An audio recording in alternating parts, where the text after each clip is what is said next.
Welcome to the History Archives.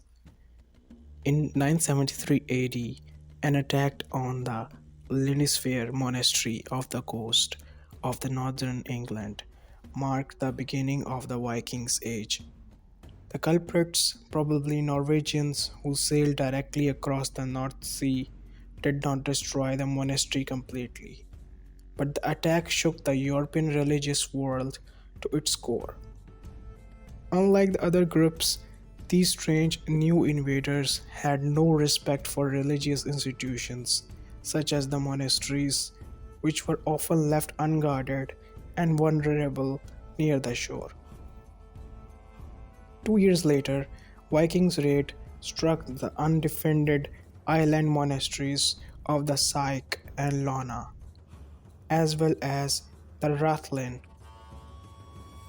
The first recorded raid in continental Europe came in 799 at the island monastery of Saint Philberts on the Neumosher near the estuary of the Loire River.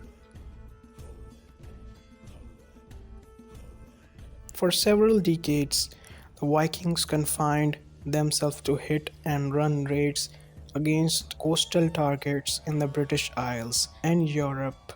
They then took advantage of internal conflicts in Europe to extend their activity further inland. After the death of Louis the Pious, Emperor of Francia, in 1840, his son Luther actually invited the support of Vikings fleet in a power struggle with the brothers.